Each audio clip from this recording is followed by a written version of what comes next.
안녕하세요. 사연을 부탁해입니다. 오늘의 사연을 소개하겠습니다. 대학을 졸업하고 취업 후 첫 월급을 받던 날 가족들에게 근사한 밥을 사주고 싶어서 한우 전문점에 갔습니다. 그런데 식당에 앉자마자 새언니가 불만스레 말했어요. 아가씨, 뭐하러 한우를 먹으러 온 거예요? 왜요? 언니는 한우 안 좋아하세요? 좋아하긴 하죠. 근데 가격이 후덜덜하잖아요. 이 가격에 한우 먹을 거면 삼겹살집 가서 배부르기 실컷 먹을 것 같아서 하는 얘기죠. 엄마가 한우를 많이 좋아하시거든요. 근데 그동안 엄마 혼자 우리 키우느라 이런 것도 맘 놓고 드시지 못했는데 오늘은 마음껏 드시라고 모시고 왔어요. 엄마, 내가 오늘 살 테니까 맘 놓고 많이 먹어. 라며 제가 빙긋 웃었는데요. 엄마가 걱정스레 대답했습니다. 여기 너무 비싼 거 아니야? 그동안 엄마 고생 많았잖아. 이제 내가 돈 벌기 시작했으니까 걱정하지 말고 많이 먹어. 아빠 돌아가신 뒤 엄마 얼굴이 말이 아니야. 그동안 이런저런 일이 많았잖아. 라며 엄마가 멍하니 허공만 바라봤습니다.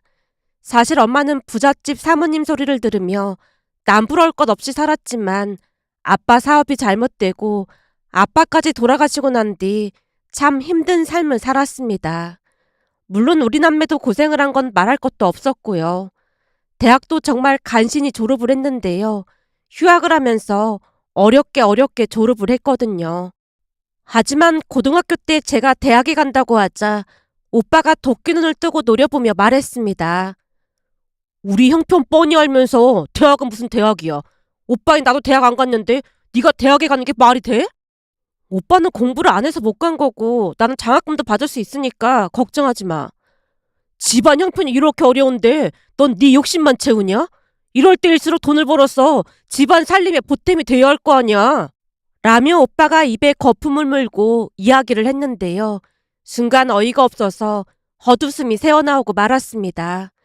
집안 형편이 어려워지고 아빠까지 돌아가시자 오빠는 세상을 원망하며 멋대로 살기 시작했어요. 그러는 바람에 먹고 사느라 바쁜 와중에도 엄마는 오빠네 학교에 수시로 드나들어야만 했는데요. 친구 돈을 훔쳐서 PC방을 전전하기도 했고 수시로 집을 나가기도 했습니다. 결국 겨우 고등학교를 졸업하긴 했지만 그 뒤에도 취업을 한다는 핑계로 엄마한테 돈만 타갈 뿐이었어요. 혹여나 어렵게 취업을 하더라도 일주일도 못 버티고 그만두기 일쑤였기에 그날 오빠의 말을 들으며 헛웃음만 새어나왔습니다.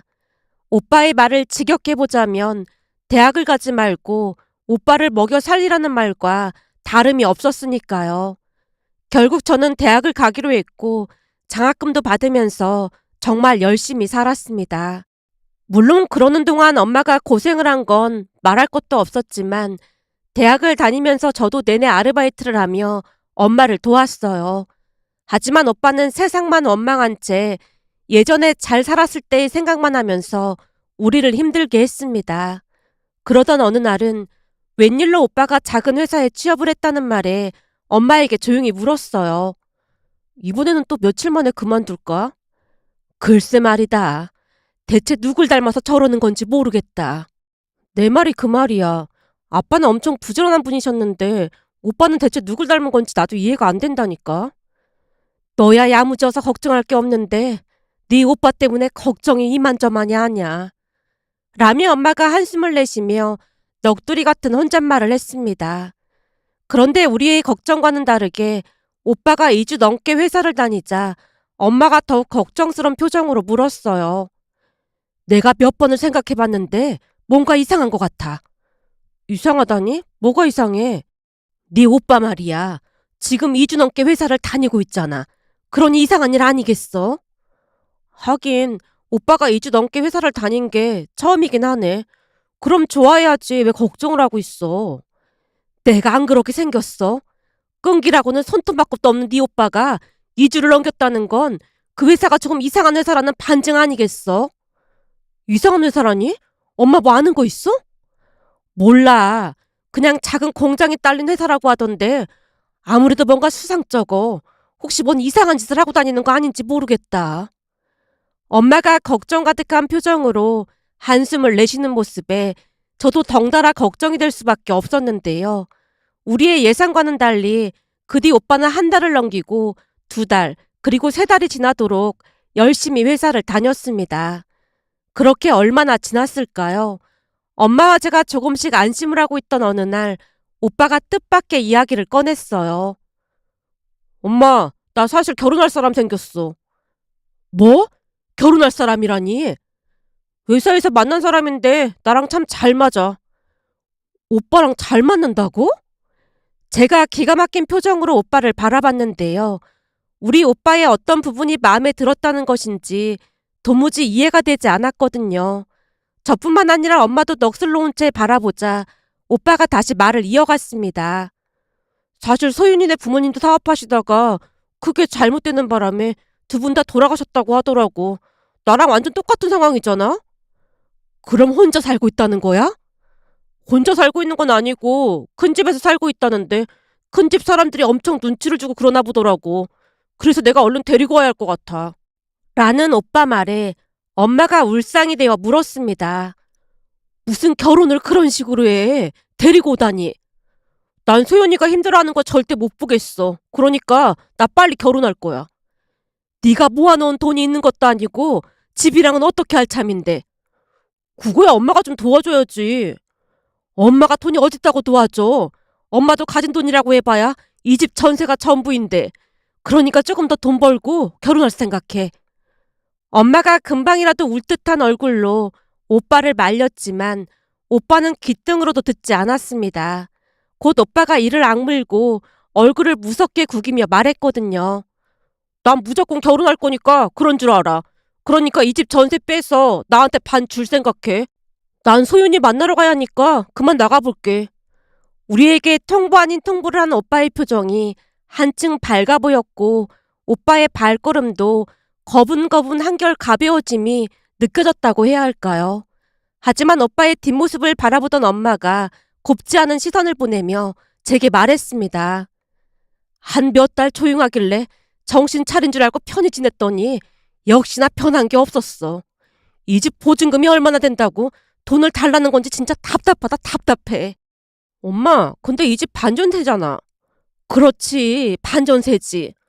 근데 오빠는 전세로 알고 있는 거야? 저 인간이 전세 반전세 그런 거에 관심나 있겠어? 저만 배부르면 그만인 인간인데.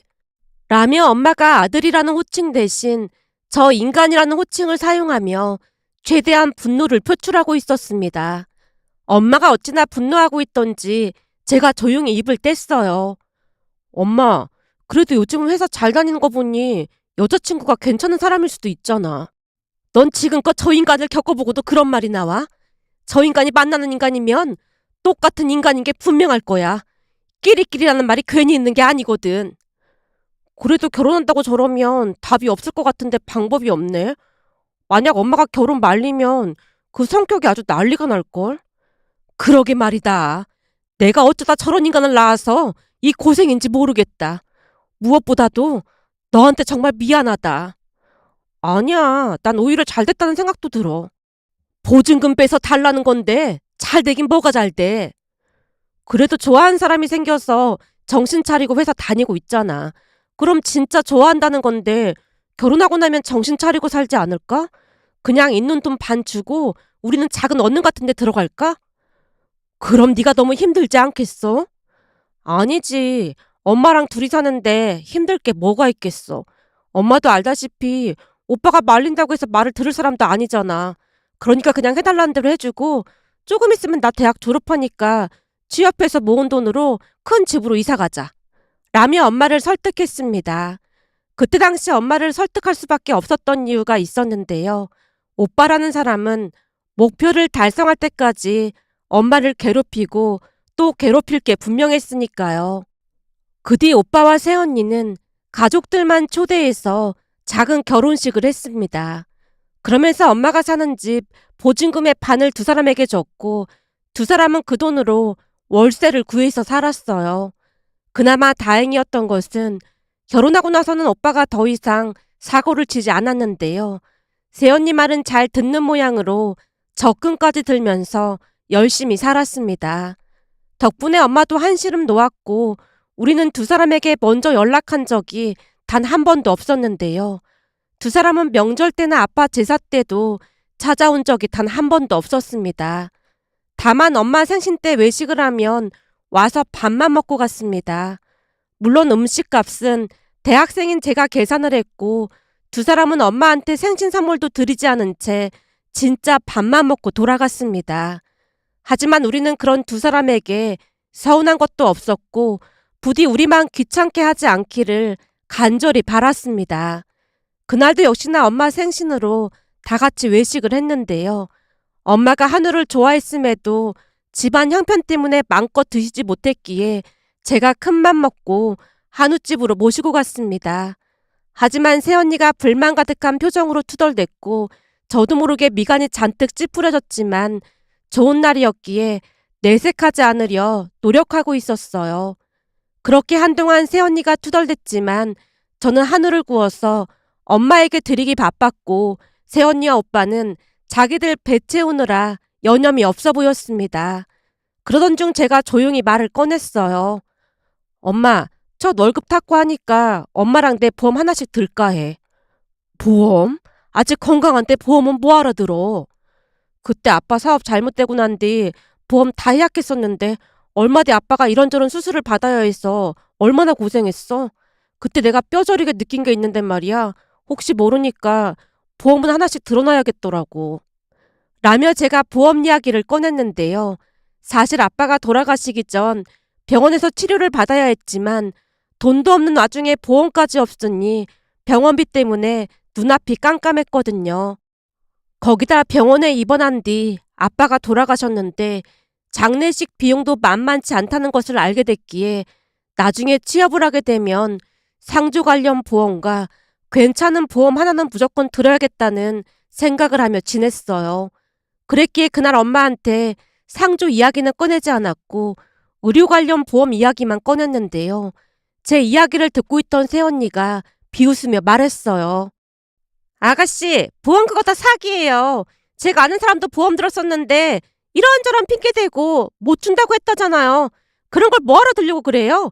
그거 다 돈 낭비예요. 잘 알아보고 들면 괜찮다고 하더라고요. 너무 과하지 않게 들어놓을 거예요. 그럴 돈 있으면 우리 좀 보태주세요. 이제 곧 조카도 나오는데 고모가 조카를 위해 그 정도는 할 수 있는 거 아니겠어요? 언니, 그건 제가 알아서 할 테니까 신경 쓰지 마세요. 라며 제가 딱 잘라서 말을 하자 새언니 입이 대빨 나왔지만 모른 척하고 밥을 먹은 뒤 집에 돌아왔는데요. 집에 들어오자마자 엄마가 미안한 듯 말했어요. 오늘 네 새언니 때문에 기분 나빴지? 새언니가 그러는 게 어디 하루 이틀이야. 이제는 그냥 그러려니 하고 있으니까 신경 쓸 거 없어. 전에 엄마가 뭐라고 했어. 사람은 끼리끼리 만난다고 했잖아. 사실 내가 말은 안 했지만 상견례 때 네 새언니 키워주셨다는 큰엄마 큰아버지 보고 얼마나 놀랐는지 몰라. 아무리 봐도 사돈 양반 두 분은 좋으신 분들 같더라니까. 그러게 나도 그날 많이 놀라긴 했어.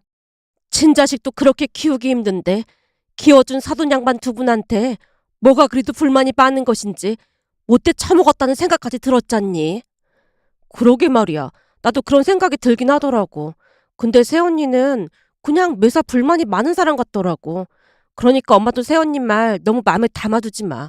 암튼 보험은 곧 들 거니까 그런 줄 알아. 내가 여기저기 알아보고 있으니까 조만간 보험 설계사분 만날 거야. 그럼 내 보험은 내가 알아서 들을게. 엄마, 나 월급계 받는다고 했잖아. 그동안 아르바이트 하던 거랑은 차원이 다르니까 너무 걱정하지 마. 지금까지 나 키워주느라 고생한 엄마한테 내가 그 정도도 못하겠어? 라는 말에 엄마가 많이 미안해했습니다. 그렇게 우리는 한동안 잘 살았습니다. 물론 그러는 동안에도 오빠 부부가 엄마에게 돈을 뜯어가기도 했지만 큰돈은 아니었기에 그냥 모른 척하고 말았어요. 다행히 제가 취업한 뒤로 집도 조금 큰 곳으로 옮겼고 매달 적금도 하면서 열심히 살았으니까요. 하지만 호사다마라고 했던가요. 어느 날 출근을 했던 엄마가 쓰러졌다는 연락이 왔습니다. 그동안 엄마는 제 만류에도 불구하고 식당에서 설거지와 허드렛 일을 하고 있었거든요. 너무나 경황이 없었던 나머지 온몸이 덜덜 떨려왔고 제가 금방이라도 쓰러질 듯 떨고 있자 팀장님이 평소 친하게 지내던 영준 씨에게 병원까지 데려다 주라는 부탁을 했습니다. 지금 생각해보면 많이 미안한 일이었지만 그때 당시에는 그런 생각을 할 겨를이 없었기에 얼떨결에 영준 씨 차를 얻어 타고 병원으로 갔고 회사에 연차 휴가를 냈는데요. 며칠 동안 이런저런 정밀 검사를 하던 의사가 위암이라고 했습니다. 위암이라는 병이 참 무서운 게 초기에는 별 증상이 없다고 했어요. 그러면서 문득 얼마 전부터 엄마 체중이 많이 빠지면서 배가 아프다는 말을 자주 했던 게 생각이 났습니다. 하지만 저도 바빴던지라 엄마에게 카드를 드리며 병원에 가서 검사를 받아보라고 했는데 엄마는 그냥 작은 병원에서 약만 처방받았던 모양이었어요. 이런저런 생각으로 머릿속이 복잡하고 무서운 생각만 들었기에 결국 오빠에게 연락을 해서 상황을 말했는데요. 엄마가 암이라는 말을 오빠에게 분명히 전했고 세연이는 아니더라도 아들인 오빠만큼은 바로 병원으로 뛰어올 것이라 생각했지만 오빠는 반나절이 지나서야 세연이와 병원에 왔습니다. 그리고는 엄마 얼굴을 대충 보고 나오더니 제게 기가 막힌 말을 했어요. 병원비는 어떻게 할 거야? 병원비? 암이면 수술도 해야 하고 항암 치료도 받고 해야 하는데 돈이 꽤 들어갈 거 아니야. 지금 이 상황에 이런 말 하기 좀 그렇지만 너도 알다시피 우리 둘 월급 합쳐봐야 네 월급밖에 안 되잖아? 근데 우리는 아들도 있어서 셋이 먹고 살아야 하지만 넌 혼자 사는 거라 우리보단 훨씬 낫잖아. 그러니까 엄마 병원비는 네가 알아서 해. 그래 아가씨. 우리 지금 사는 게 얼마나 힘든지 몰라요. 그러니까 아가씨가 알아서 해주세요. 그럼 아가씨가 알아서 하는 걸로 알고 우리는 이만 가볼게요. 라는 말을 끝으로 그냥 돌아갔습니다. 순간 서러운 마음과 함께 저런 정신나간 인간이 오빠라는 생각에 한숨밖에 나오지 않았습니다. 그 와중에도 엄마가 병원비 걱정을 했습니다. 그냥 곱게 갔어야 했는데 너한테 짐이나 대고 이게 뭐하는 짓인지 모르겠다. 엄마 그런 소리 하지 좀 마. 그리고 병원비 걱정은 하지 마. 그때 보험 들은 거 있잖아. 그걸로 처리하면 되는데 무슨 걱정이야. 그렇잖아 또 설계사분하고 통화했더니 한 번 찾아온다고 하더라고. 그래도 너한테 미안해서 그렇지. 미안할 게 뭐가 있어. 엄마는 빨리 나을 생각이나 해. 그렇게 내가 일 그만두라고 몇 번이나 말했잖아. 부모가 돼서 자식한테 짐은 되지 말아야지 하는 생각으로 한 건데 오히려 너한테 짐만 된 것 같네. 라며 엄마가 한숨을 내쉬었는데요. 잠시 생각에 잠긴 채 누워있던 엄마가 힘겹게 다시 말을 꺼냈어요. 이건 노파심에 말하는 거니까 잘 들어. 혹시나 엄마가 잘못되면 넌 네 오빠 부부랑 영 끊고 살 생각해. 엄마 무슨 그런 말을 해. 내 몸은 내가 알아. 이미 늦은 것 같으니까 하는 말이야. 내가 이런저런 생각을 하다 보니까 내가 저 세상 가면 네 오빠 부부가 네 돈 뜯어내려고 안달이 날 것 같으니까 절대 그 인간들한테 넘어가지 말고 돈 움켜쥐고 있으란 말이야. 라며 엄마가 다시 긴 한숨을 내쉬었는데요. 엄마는 오빠를 전혀 믿지 않고 있었습니다. 지금 생각해보면 엄마는 이미 오빠 부부가 제게 어떤 짓을 할지 알고 있었던 게 아니었나 싶었습니다. 그 뒤 엄마는 수술을 하고 항암 치료까지 받았지만 암이 전이되면서 끝내 돌아가셨습니다. 슬픔을 가누지 못한 채 오열을 했는데요. 오빠는 그저 한숨만 내쉴 뿐이었어요. 엄마가 입원해 계신 동안에도 두세 번 얼굴을 보인 게 다였으니 개차반도 그런 개차반이 없다는 생각만 들었습니다. 그렇게 슬픔 속에서 엄마의 장례식을 치렀고 집에 돌아오자마자 새언니가 말했어요. 아가씨, 제가 부의금 받더니 우리 쪽이 훨씬 많이 들어왔더라고요. 그러니까 우리가 다 가져가도 되죠? 당연히 다는 안 되죠. 우리 회사에서 들어온 거랑 제 친구들도 꽤 왔다 갔는데 그건 주셔야죠. 에이, 그게 얼마나 된다고 그런 거에 욕심을 내요. 그래요? 그럼 부의금 언니가 다 가져가는 대신 장례식 비용 나눠서 낼까요? 제가 정색을 한 채 새언니를 노려봤는데요. 엄마가 돌아가신 와중에 돈밖에 모르는 새언니 모습이 무섭고 치가 떨려왔거든요. 제가 장례식 비용을 언급하자 오빠가 말을 꺼냈어요. 장례식 비용은 네가 상주 들었다고 하던데 돈 들어갈 일 없잖아. 상조회사에 매달 돈 입금한 건 누가 한 건데 그런 소리를 해? 이럴 때 대부분은 자식들이 나눠서 내는 게 맞는 거잖아. 라며 제가 두 사람을 노려보자 새언니가 다시 말했어요. 알았어요. 그럼 아가씨 앞으로 들어온 부익금만 주면 되는 거죠? 돈도 많이 벌면서 암튼 욕심이 너무 많은 것 같아.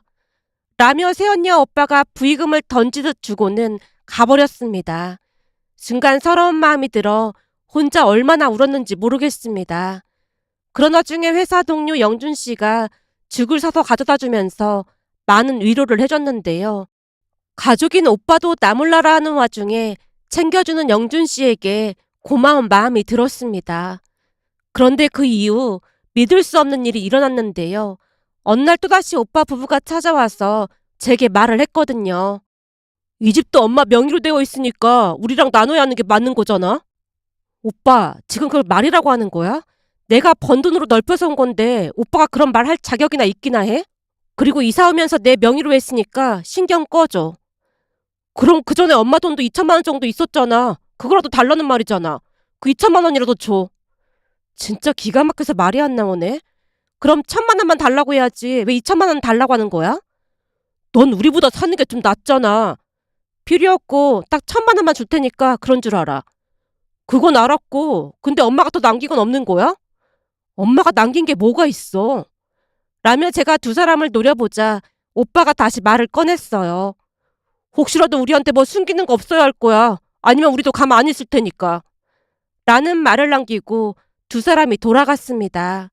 하지만 그 뒤 또다시 오빠 부부가 찾아와서 난리를 치는 게 아니겠어요? 우리가 확인해봤더니 너 우리 속였더라? 내가 속이긴 뭘 속였다고 그래?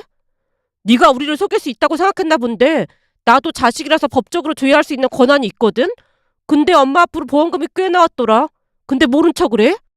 모른 척을 하긴 누가 모른 척을 했다고 그래? 오빠야말로 그동안 엄마 병원비도 모른 척하고 그런 말 할 자격이나 있기나 해? 그리고 보험료도 내가 낸 거니까 관심 꺼져. 엄마 앞으로 나온 거면 나한테도 지분 있으니까 반은 나한테 보내. 내가 왜 오빠한테 보내냐고. 절대 그렇게 못하니까 그런 줄 알아. 제가 그 어느 때보다 단호하게 말을 하자 옆에 있던 새언니가 소리쳤습니다. 아가씨, 그럼 우린 법대로 할 거니까 그런 줄 알고 있어요. 법대로 하면 무조건 우리한테도 지분이 있는 거 알고 있죠? 조카도 있는데 고모가 너무 심한 거 아니에요? 조카를 위해서라도 고모가 그러면 안 되는 거죠. 알았으니까 법대로 하던 말든 알아서 해요. 저도 증거 준비해서 맞대응할 거니까. 내가 소송비로 다 날리는 한이 있어도 두 사람한테 절대 줄 생각 없으니까 그런 줄 아세요. 어머, 아가씨 그렇게 안 봤는데 독해도 너무 독하네요. 돈 앞에서는 가족도 모두 그냥 없네. 라며 두 사람이 돌아갔는데요. 오히려 제가 해야 할 말을 아무렇지도 않게 하는 모습에 기가 막혀서 말문이 막히고 말았습니다. 그런데 두 사람이 가고 난 뒤 극심한 스트레스로 인해 온몸이 덜덜 떨리기 시작했는데요. 그 누구보다도 서로 위해줘야 할 가족이 돈에 미쳐서 날뛰는 모습에 큰 충격을 받았으니까요. 그렇게 저는 보험 설계사분을 만나서 이런저런 상담을 하게 됐는데요. 제 말을 듣던 설계사분이 피식 웃으며 물었어요. 그러니까 오빠 부부가 보험금을 나눠달라고 했다고요? 네. 근데 오빠 부부 말이 틀린 말은 아니잖아요. 오빠도 상속자가 맞으니까 나눠줘야 하는 게 맞는 거죠? 아니요. 그럴 필요 전혀 없습니다. 네? 그럴 필요가 없다니요? 라는 말에 보험 설계사분이 제게 서류 하나를 보여주며 지나간 이야기를 해줬습니다. 혹시 그때 어머님이 제게 물었던 거 기억나세요? 네? 엄마가 물었던 거요? 네, 그때 어머님이 제게 나중에 잘못되면 보험금을 누가 받느냐고 물었었잖아요. 아, 네. 그랬던 것 같네요. 그때 제가 그 부분을 정확히 설명해 드렸더니 일말의 망설임도 없이 따님으로 해달라고 요청하셨잖아요. 그래서 따님이 괜찮다고 그만두라고 말렸지만 어머님이 무조건 보험금 수익자를 따님 이름으로 해달라고 말씀하셨잖아요. 그때 어머님 요청대로 보험금 수익자를 따님 이름으로 했고요. 그러니 오빠 부부가 아무리 난리를 쳐도 절대로 못 받습니다. 법적으로 대응한다고 하던데 상관없는 거예요? 법적으로 하라고 내버려 두세요. 그럼 그쪽 변호사가 확인해보고 저랑 똑같은 얘기 할 거예요. 라는 보험 설계사분의 말에 저도 모르게 실소가 터져 나왔는데요. 보험금을 받을 수 없다는 말을 들었을 때 그들이 어떻게 나올지 매우 궁금했거든요. 그렇게 또다시 시간이 흘러갔고 역시나 오빠 부부가 찾아와서 제게 빌다시피 했습니다. 너 진짜 이럴 거야? 넌 먹고 살만 하니까 그 보험금 좀 나눠줘. 왜? 법적으로 한번 해봐. 그게 안 된다고 하니까 찾아왔잖아. 난 절대 못 주니까 그만 나가봐. 네 조카를 봐서라도 좀 도와줘. 글쎄 난 그럴 생각 조금도 없다니까. 그때 세언니가 그랬잖아. 보험 들어놔봐야 그냥 사기일 뿐이라고. 그랬으면서 이제 와서 보험금을 내놓으라니 둘 다 도둑놈 신부 아니야? 라는 말에 오빠가 잔뜩 화가 난 채 난동을 부리기 시작했고 더 이상 엮이고 싶지 않아 경찰에 신고를 했습니다. 그렇지 않고서는 끝날 것 같아 보이지 않았으니까요. 결국 경찰이 오고 나서야 조용해졌고 저는 조용히 이사를 한 뒤 전화번호를 바꿔버렸습니다. 그리고 오빠 부부와 연을 끊고 살고 있답니다. 그 뒤 시간이 지나 항상 옆에서 힘이 되어준 회사 동료 영준 씨와 결혼을 했습니다. 시댁 가족들이 너무나 사이좋게 지내는 모습을 보며 문득 오빠 부부가 떠올라 씁쓸한 마음을 감출 수가 없었는데요. 가족이 어떻게 그럴 수가 있는 것인지 지금도 이해가 되지 않아 이렇게 글 남겨봅니다. 오늘의 사연은 여기까지였습니다. 즐겁게 보셨다면 구독, 좋아요 부탁드립니다. 고맙습니다.